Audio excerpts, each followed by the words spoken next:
एक गांव में सावित्री देवी नाम की एक औरत रहती थी। उनका एक बेटा था रोहित। रोहित की शादी एक अमीर घर की लड़की रिया से हुई थी। रिया बहुत सुंदर थी, लेकिन उतनी ही घमंडी और अकड़ू भी थी। उसे अपने पैसे और मायके की दौलत पर बहुत घमंड था। कुछ साल बाद परिवार की मजबूरी के कारण रोहित के छोटे भाई की शादी एक गरीब लेकिन संस्कारी लड़की सीमा से हुई। सीमा बहुत साधारण थी, ना ज्यादा गहने ना महंगे कपड़े, लेकिन दिल से बहुत साफ और संस्कारों से भरी हुई। रिया घर में हमेशा नौकरों पर हुक्म चलाती और सास सावित्री देवी से भी बदतमीजी से बात करती। मुझे बर्तन नहीं धोने हैं, मैं कोई नौकरानी नहीं हूँ, रिया हमेशा ऐसा ही कहती। वही सीमा सुबह जल्दी उठती, घर का सारा काम करती, सास के पैर दबाती और सबका ध्यान रखती। लेकिन सावित्री देवी को सीमा कभी पसंद ही नहीं आई। क्या फायदा ऐसी बहू का जो कुछ लेकर ही नहीं आई, न ढंग के कपड़े न दहेज। सास हमेशा ताना मारती। सीमा सब सुनकर भी चुप रहती, बस मुस्कुरा देती। एक दिन रिया ने गुस्से में खाना फेंक दिया। ये खाना कौन खाएगा, इतना बेकार बनाया है। सीमा चुपचाप वही खाना उठाकर साफ करने लगी। सावित्री देवी ने सीमा को ही डांट दिया, तुमसे कुछ ठीक से होता ही नहीं है, तुम सारा काम बर्बाद करती हो। सीमा की आंखों में आंसू आ गए, लेकिन उसने कुछ नहीं कहा। कुछ महीनों बाद रोहित का बिजनेस घाटे में चला गया। धीरे धीरे घर की आर्थिक हालत खराब होने लगी।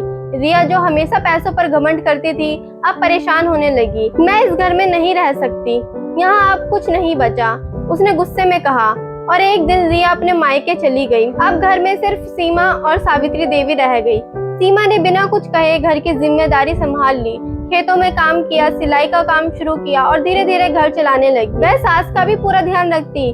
माँ जी दवाई ले लीजिए, माँ जी आप आराम कीजिए, मैं सब संभाल लूंगी। सावित्री देवी अंदर ही अंदर सब देख रही थी। एक दिन सावित्री देवी बीमार पड़ गई। सीमा पूरी रात उनके पास बैठी रही, पानी पिलाया, दवा दी और उनके सिर पर हाथ रखकर बैठी रही। सावित्री देवी की आंखों में आंसू निकल पड़े। उन्हें अपनी गलती का एहसास हो गया। अगली सुबह सावित्री देवी ने सीमा का हाथ पकड़ लिया। बेटी मुझे माफ कर दो, मैंने तुम्हें हमेशा गरीब समझकर ठुकराया, लेकिन असली अमीरी तो तुम्हारे दिल में है। सीमा रो पड़ी और बोली, माँ जी आप ऐसी बात मत कीजिए, आप मेरी माँ जैसी हैं। कुछ समय बाद रिया वापस आई, क्योंकि उसके मायके वालों ने भी उसे अपनाने से मना कर दिया था। अब उसने देखा कि घर में सब कुछ सीमा संभाल रही है और सास भी उसी से प्यार करती है। सावित्री देवी ने सख्त आवाज में कहा, रिया तुमने हमेशा घमंड किया और रिश्तों की कदर नहीं की। सीमा गरीब जरूर है, लेकिन दिल से अमीर है। आज से तुम्हें भी उससे ही सीखना होगा, वरना इस घर में तुम्हारी कोई जगह नहीं है, यहाँ से चली जाओ। रिया को अपनी गलती समझ आ गई।